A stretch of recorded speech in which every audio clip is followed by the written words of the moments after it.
시청자 여러분 안녕하십니까? 채널K 뉴스입니다. 현행 건강보험법 오바마 케어를 대체하는 법안인 일명 트럼프 케어가 하원 문턱을 넘었습니다. 민주당 의원들은 전원 반대표를 던졌지만 기존의 반대 입장이었던 공화당 의원들 가운데 일부가 찬성으로 입장을 바꿨습니다. 지한샘 기자가 보도합니다. 하원은 오늘 본회의를 열어 미국 건강보험법을 찬성 217표, 반대 213표로 가결하고 상원으로 넘겼습니다. 민주당 하원의원들은 전원 반대표를 던졌습니다. 이번 표결은 트럼프 대통령과 폴 라이언 하원의장의 정치적 승리로 평가됩니다. 지난 3월 말 트럼프 대통령은 공화당 내 강경파인 프리덤 코커스의 반대에 부딪혀 표결 직전 법안을 철회했지만 이후 수정한 트럼프 케어를 제시했고 프리덤 코커스의 지지를 얻는 데 성공했습니다. 공화당은 지난 몇 년간 오바마 케어를 폐기하겠다고 공언해왔습니다. 반면 민주당은 트럼프 케어가 보험 비가입자를 늘리고 이미 질병을 앓고 있는 국민의 비용과 적용 범위를 줄일 것으로 우려하고 있습니다. 갤럽에 따르면 지난 2010년 통과된 오바마 케어 이후 미국의 건강보험 비가입자는 2013년 18%에서 올해 11.3%로 줄었습니다. 이번에 통과된 법안은 일정 규모 이상의 고용주가 근로자에게 보험을 제공하도록 한 오바마 케어의 의무 조항을 종결시키고 저소득층과 장애인을 위한 메디케이드 프로그램의 기금도 줄이도록 하고 있습니다. 트럼프 대통령은 오늘 뉴욕을 방문해 호주 총리와 정상회담을 할 예정이었지만 하원의 트럼프 케어 통과 소식을 듣고 회담을 연기했습니다. 그 대신 백악관 로즈 가든으로 공화당 하원의원들을 초청해 승리를 자축하는 공동 기자회견을 개최했습니다. 채널K 뉴스 지한샘입니다. 1조 1천억 달러 규모의 새 예산안이 연방 상원을 통과했습니다. 트럼프 행정부 출범 이후 첫 여야 합의로 이루어냈다는 평가를 받으며 연방정부의 셧다운 사태를 모면하게 됐습니다. 이번 예산안은 오바마 케어 관련 예산과 국방 예산 등이 대폭 증액됐지만 국경 장벽 비용은 포함되지 않았습니다. 지난해 10월부터 오는 9월 30일까지 사용하게 되는 1조 1천억 달러 규모의 연방정부 예산안이 오늘 상원에서 찬성 79표, 반대 18표로 가결됐습니다. 마감일을 하루 남긴 상황에서 하원에 이어 상원에서도 예산안 승인 절차를 모두 마침에 따라 연방정부는 셧다운 사태를 피할 수 있게 됐습니다. 예산안은 지난달 30일 여야 지도부 합의로 마련됐으며 전날 하원 본회의를 통과해 상원에 넘겨졌습니다. 트럼프 대통령은 예산안이 정부로 넘어오는 대로 곧바로 서명하게 됩니다. 예산안에는 방위비와 국경 안보 항목이 증액됐지만 도널드 트럼프 대통령이 공약으로 내세운 국경 장벽 비용은 포함되지 않았습니다. 공화당이 반대하는 오바마 케어 관련 예산도 늘어났습니다. 미국 언론은 의회의 이번 예산안 처리를 새 정부 출범 후 처음으로 여야 합의로 의회를 통과한 주요 의안이라고 평가했습니다. 최근 미국 재외선거 출구조사 현황이라고 주장하는 게시물이 SNS를 통해 빠르게 확산되고 있어 논란이 되고 있습니다. 이에 대해 중앙선거관리위원회는 선거법 위반이며 사실이 아님을 밝혔습니다.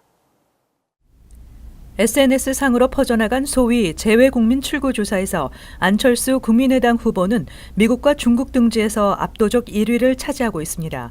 또한 문재인, 홍준표, 안철수, 유승민, 심상정 후보의 지지율을 구체적으로 게시했습니다. 하지만 중앙선거관리위원회에 따르면 해당 글은 선거법 167조 2항 투표의 비밀 보장 항목을 위반한 것이며 더구나 사실도 아닌 것으로 밝혀졌습니다. 재외선거의 경우에는 공식적으로 출구조사가 허용되지 않습니다. 또 출구조사가 이루어졌다 해도 결과 공표는 공식 선거가 끝나는 5월 9일 오후 8시 이후에나 할 수 있습니다. 이를 퍼뜨린 국민의당 전남도 A 의원은 국민의당 당원과 국민이라는 밴드에 올라온 내용이라며 몰랐다, 미안하다고 밝혔습니다. 자유한국당은 선관위에 고발 조치하겠다고 밝혔습니다. 국민의당 관계자는 해당 발언을 한 사람이 어디서 그 자료를 확인했는지, 왜 그러한 발언을 했는지 알 수 없다고 선을 그었습니다. 하지만 일부 국민의당 관계자는 여전히 유세 현장에서 이것이 민심이라며 이를 퍼뜨리고 있어 논란이 예상되고 있습니다. 뉴저지 한인 상록회가 제16회 효행상 수상자를 발표했습니다. 총 14명의 수상자가 선정됐는데요. 시상식은 오는 6일 잉글루드 병원 대강당에서 열립니다. 김지수 기자의 보도입니다. 뉴저지 한인 상록회는 오늘 제16회 효행상의 부분별 수상자를 총 14명을 선정했다고 발표했습니다. 장수상부터 효자, 효녀, 그다음에 착한 남편, 착한 어머니, 착한 며느리 그렇게 해서 또 사회봉사상까지 합쳐가지고 14분이 선정이 되었습니다. 효자, 효녀상 수상자로는 김규찬, 김종훈, 이광지 씨 등 3명이 공동으로 선정됐습니다. 김규찬 씨는 어려운 환경임에도 중풍에 쓰러진 홀아버님을 8년 동안 지극정성으로 모셨으며 김종훈 씨 역시 어머니를 정성으로 부양하고 특히 이광지 씨는 혈연이 아닌 교회 권사님을 친어머니 이상의 효심으로 모신 것이 주변의 모범이 됐다고 설명했습니다. 장수상에는 이병준 씨가, 장안어머니상에는 3남 1녀를 훌륭하게 양육한 88세 김선실 씨가 선정되었습니다. 그 밖에 착한 며느리상은 이영은 씨가, 착한 남편상은 김지용 씨와 박채스킨 씨가 선정됐으며 사회봉사상에는 잉그루드 병원 알리사박 씨와 양유한 씨가 공동으로 뽑혔습니다. 뉴저지 상록회는 이번 주 토요일인 6일 효행상 시상식 및 문화축제를 개최합니다. 잉그루드 병원 대강당에서 오전 10시부터 진행되는 행사는 축하 공연 및 경품 추첨 등 다양한 이벤트가 준비되어 있습니다. 채널K 뉴스 김지수입니다. 올해 전문직 취업 H-1B 비자 추첨 당첨자들의 전산 입력 작업이 완료되고 접수증이 발송되기 시작했습니다. 한편 H-1B 비자 신청자들의 결과 통보 시기는 예측할 수 없는 상황입니다. H-1B 비자 신청 사전 접수 후 무작위 컴퓨터 추첨이 끝나고 이민서비스국은 3일 당첨자의 전산 입력 작업을 마쳤다고 밝혔습니다. 신청자들에게는 접수증이 발송되고 당첨되지 않은 신청자들의 서류는 반송 절차가 시작됐습니다. 이민서비스국은 올해 H-1B 비자 신청자의 폭주로 인해 반송 작업에 다소 긴 시간이 걸릴 것으로 예상했습니다. 2017-2018 회계년도 H-1B 비자는 지난달 3일부터 7일까지 진행된 사전 접수를 통해 19만 9천 명이 신청했습니다. 최근 5년 동안 H-1B 비자의 추첨 경쟁률은 매해 높아지는 추세였지만 이번에는 2.34대 1로 지난해에 비해 크게 떨어졌습니다. 탈락 가능성으로 아예 신청하지 않은 사례도 늘고 있는 것으로 알려졌습니다. 또한 이번에는 급행료를 내고 15일 이내에 비자 처리 결과를 알려주는 비자 급행 서비스를 6개월 동안 잠정 중단했습니다. H-1B 비자 신청자들이 결과를 통보받기까지 얼마나 걸릴지 예측할 수 없는 상태입니다. 이민서비스국은 탈락한 신청서에 대한 반송 작업이 완료되면 다시 보도자료를 통해 발표가 있을 것이라고 전했습니다. 그리고 이때까지는 되도록 케이스에 대한 문의를 하지 말아달라고 당부했습니다. 뉴욕시 정부의 현장 규정 준수 프로그램 운영으로 소기업체들이 많은 혜택을 받은 것으로 나타났습니다. 소기업에 발부된 각종 벌금 티켓이 지난 3년간 40%가 감소한 것으로 파악됐습니다. 시정부가 스몰 비즈니스 퍼스트와 현장 규정 준수 자문 프로그램 등을 활용하면서 2014년부터 최근까지 소기업에 부과된 각종 벌금 과태료가 40%가량 감소한 것으로 나타났습니다. 특히 1년 전부터 시행하고 있는 현장 규정 준수 자문 프로그램은 티켓 감소를 위해 위반 사항에 대한 정보를 미리 제공하고 조속히 시정할 수 있도록 지원함으로써 소기업주의 벌금 부담을 완화했습니다. 소기업체 1000여 개가 이 프로그램으로 혜택을 받은 것으로 나타났습니다. 프로그램은 SBS 주도하에 위생국, 청소국, 소비자보호국과 환경보호국, 소방국 등 다양한 시정부 기관이 참여합니다. 또 업주들은 스몰 비즈니스 서비스가 마련한 웹사이트나 전화 312를 통해 신청하면 30여 종의 언어로 무료 자문을 받을 수도 있습니다. 시 감사원이 발표한 2016-2017 시정부 벌금 수입 보고서에서도 시정부가 2014년 소기업 부담 완화 패키지를 시행한 이후 소기업 벌금 수입은 감소한 것으로 나타났습니다. 소매업체와 담배 판매소에 부과한 벌금으로 벌어들인 수입은 37.5%, 식당 벌금 수입도 30.8% 감소했습니다. 한편 소기업이 가장 많이 위반하는 규정으로는 식품 적정 온도 유지, 해충 서식 등으로 $359에서 $600의 벌금이 부과됩니다. 뉴욕시 공립학교의 성교육이 제대로 실시되지 않고 있는 것으로 나타났습니다.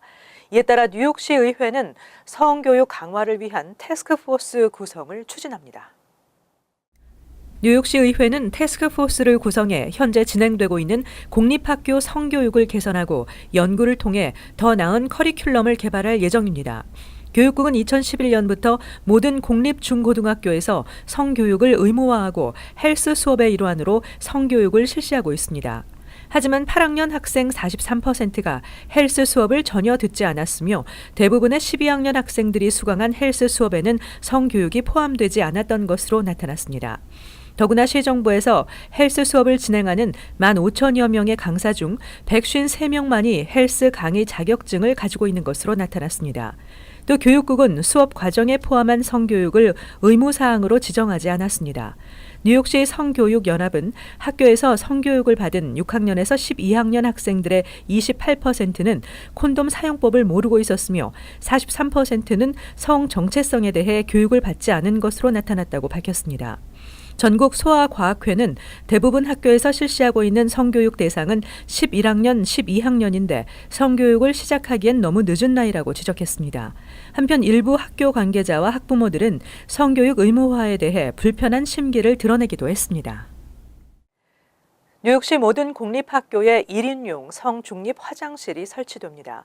성별이나 성 정체성과 관계없이 모든 학생들을 차별 없이 법적으로 보호한다는 취지입니다.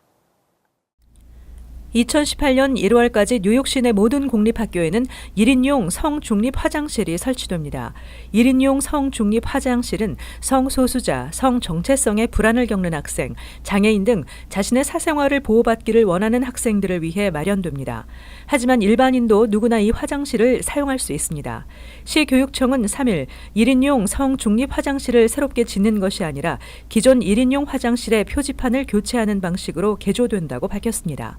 교육청 산하 인권위원장 카메란 말라리스는 모든 학생들은 차별이나 따가운 시선 없이 안전하게 화장실을 이용할 수 있어야 된다며 남성, 여성 등 성별이나 성 정체성과 관계없이 모든 학생들은 법적으로 권리를 보호받아야 한다고 강조했습니다. 성중립 화장실은 2010년 롱비치 캘리포니아 주립대 화장실에서 한 성전환 학생이 폭행을 당한 사건이 발생하면서 그 필요성이 본격적으로 제기돼 왔습니다. 영국에서는 트랜스젠더가 공중 화장실에서 자신에게 가장 편리하다고 느끼는 쪽을 선택할 수 있는 권리를 법으로 보장하고 있습니다. 한편 교육청은 학교에 1인용 성중립 화장실의 의미와 용도 등에 대한 구체적인 가이드라인을 전달하고 학생 가정에도 통지문을 발송할 예정입니다. 뉴저지주가 1,000건이 넘는 수질 안전 규정을 위반한 것으로 나타났습니다.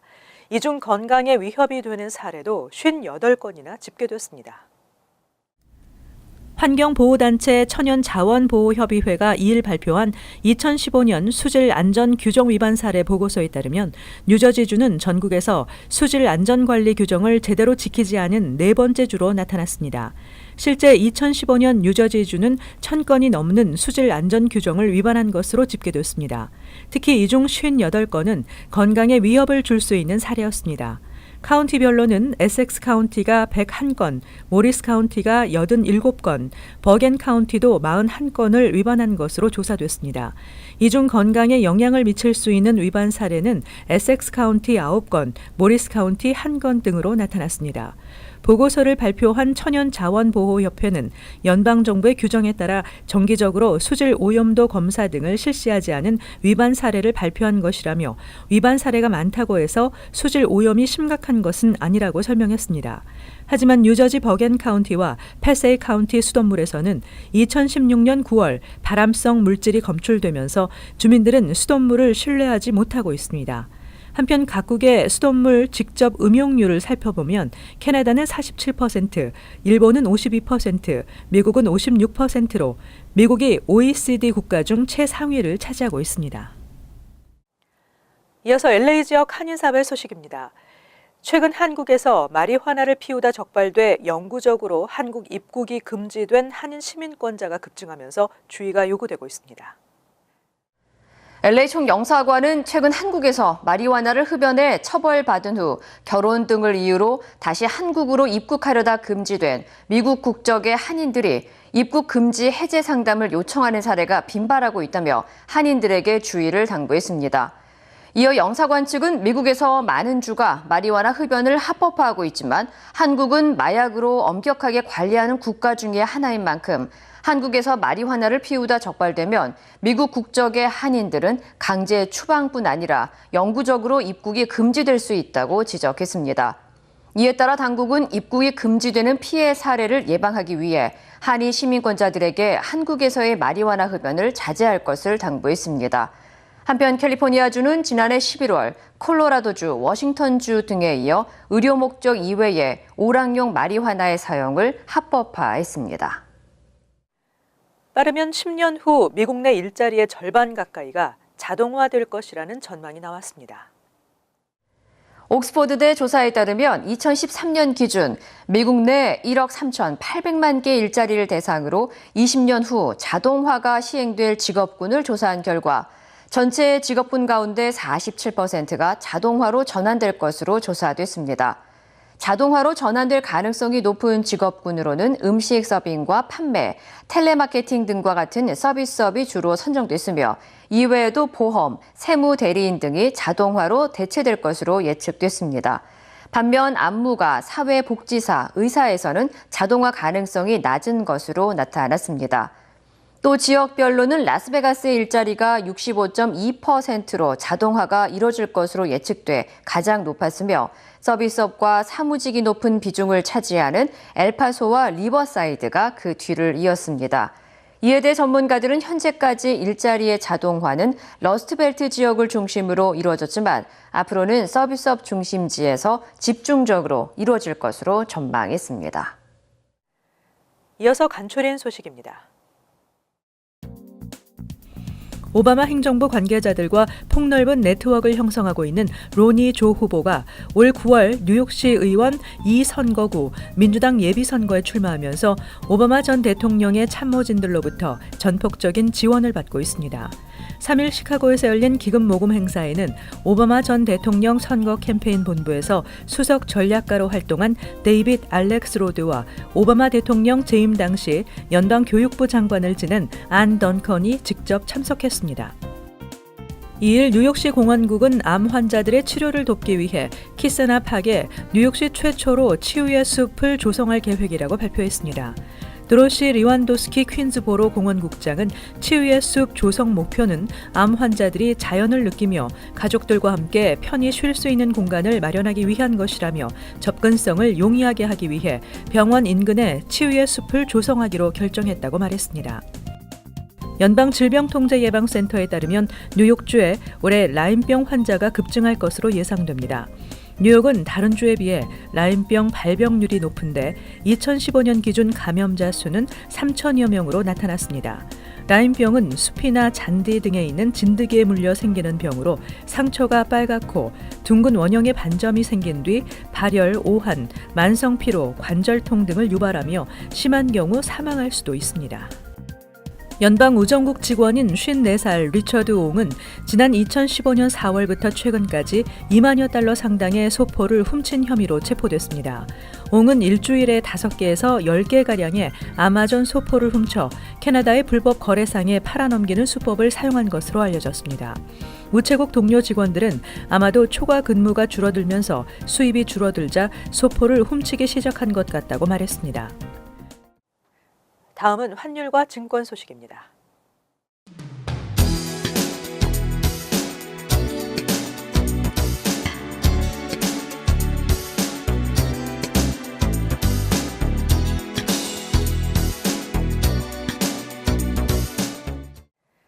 끝으로 날씨 전해드립니다. 금요일은 흐리고 천둥과 번개를 동반한 폭우가 예상됩니다. 낮 최고 기온은 60도, 섭씨 16도, 밤 최저 기온은 56도, 섭씨 13도 예상됩니다. 토요일은 포근한 가운데 흐리겠으며 소나기가 예상됩니다. 일요일은 대체로 맑은 날씨에 오후 한 차례 곳에 따라 소나기가 예상됩니다. 월요일은 대체로 맑은 하늘에 차차 구름이 많아지겠고 쌀쌀하겠습니다. 항상 여러분과 함께하는 채널 K 뉴스 여기서 마칩니다. 시청해주신 여러분 고맙습니다.